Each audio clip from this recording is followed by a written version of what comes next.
Assalamualaikum warahmatullahi wabarakatuh. Perkenalkan, nama saya Muhammad Kismanto, NIM 1120149, kelas HKID mata kuliah Ilmu Kalam.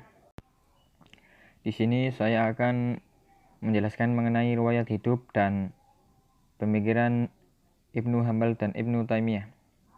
Yang pertama, riwayat hidup Ibnu Hambal.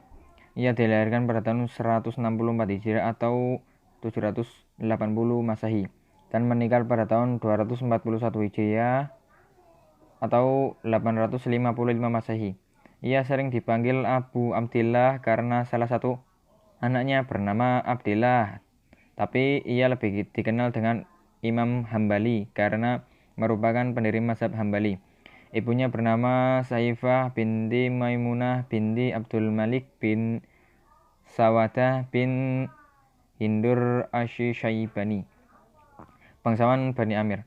Ayahnya bernama Muhammad bin Hambal bin Hilal bin Anas bin Idris bin Abdullah bin Hayyan bin Abdullah bin Anas bin Auf bin Qasid bin Syaibani bin Dahal bin Akabah bin Sya'ab bin Ali bin Jadlah bin Asad bin Rabi al-Hadits bin Nizar.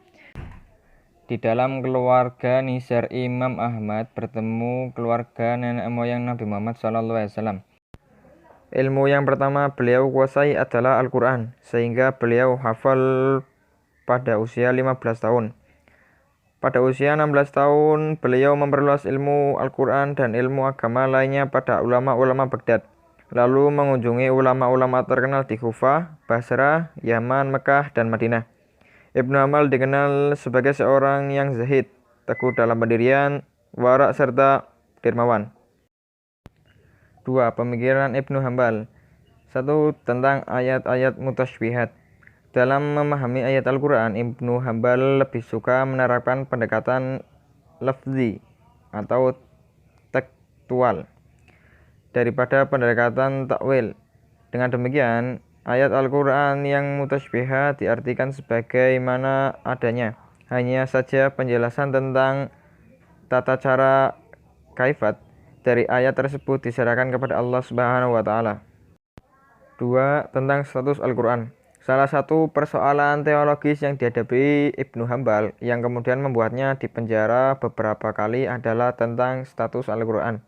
Apakah diciptakan makhluk yang karenanya hadis baru ataukah tidak diciptakan yang karena qadim? Faham yang diakui oleh pemerintah yakni dinasti Abbasiyah di bawah kepemimpinan Khalifah Al-Ma'mun, Al-Mutashim, dan Al-Watsik adalah faham Mu'tazilah, yakni Al-Quran tidak bersifat qadim, tetapi baru dan diciptakan. 3. Riwayat hidup Ibnu Taimiyah. Nama lengkap Ibnu Taimiyah yaitu Ahmad Taqiyuddin Abu Abbas bin Syahabuddin Abdul Mahasin Abdul Halim bin Abdissalam bin Abdillah bin Abi Qasim Al-Hadar bin Muhammad bin Al-Hadar bin Ali bin Abdillah. Nama Taimiyah dinisbatkan kepadanya karena nenek moyangnya yang bernama Muhammad bin Al-Hadar melakukan perjalanan haji melalui jalan Taimah. Sekembalinya dari haji, ia mendapati istrinya melahirkan seorang anak wanita yang kemudian diberi nama Taimiyah.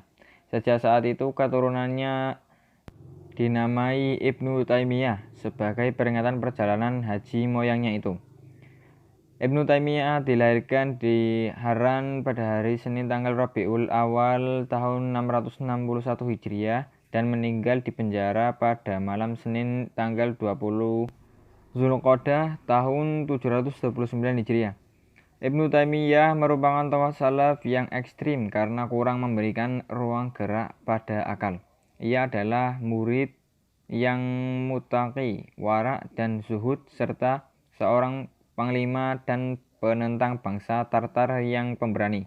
Ibnu Taimiyah terkenal sangat cerdas sehingga pada usia 17 tahun ia telah dipercaya masyarakat untuk memberikan pandangan-pandangan mengenai masalah hukum secara resmi. 4. Pemikiran Ibnu Taimiyah.